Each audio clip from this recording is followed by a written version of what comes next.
سلام درنو لیدونکو، د نن ورځې تازه او مهمو خبرونو ته ښه راغلی.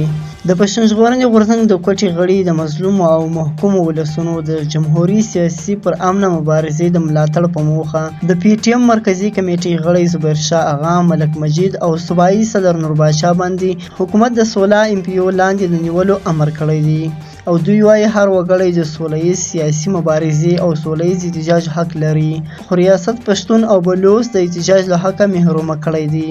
دوی وایي د مظلومو ولسونو غوښتنه هیڅکله د دولت په حرکاتو نشي ختمېدلی او نه هم د تحریکونو لاره بندېدای شي. موږ د ایالتي او ولایتي حکومتونو څخه غواړو چې سمدستي د غیر قانوني فرمانونه بیرته واخلي. پښتون ژغورنې غورځنګ د خپلو چارواکو او کارکونانو د دفاع حق لري.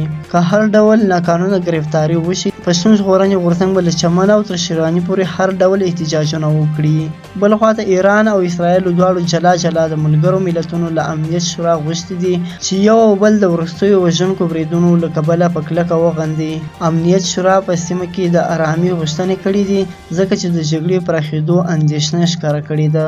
بل خوا په افغانستان کاپیسا ولایت کې د طالبانو امنیه قومندانۍ وایي چې پرون مازدیګر د دې ولایت د اله ولسوالۍ په درکوټې سیمه کې د یو پلانکوچ موټر د چپه کېدو له امله 5 کسان وژل شوي دي او نور 3 ټپیان دي. بل خواته د طالبانو رئیس الوزرا سیاسي مرستیال مولوي کبیر قطر ته تللی دی. د طالبانو اړوند مطبوعاتي ادرسونه وایي چې نوموړی به سبا د حماس ډلې یو مشر اسماعیل هنیه د جنازې په مراسمو کې ګډون وکړي او دغه راز په دې هیواد کې به د یو شمېر مهمو مسایلو په اړه د جګپړو قطري چارواکو او ځینو هیوادونو او سازمانو له استازو سره هم وګوري. بل خوا راپورونه وایي د پنجشنبې شپې له 12 بجې راهیسې تورخم دروازه د افغانستان د تازه میوو او سبزیجاتو د صادراتو په مخ تړل شوې ده او دا مهال لسګونه موټران ولاړ پاتې دي.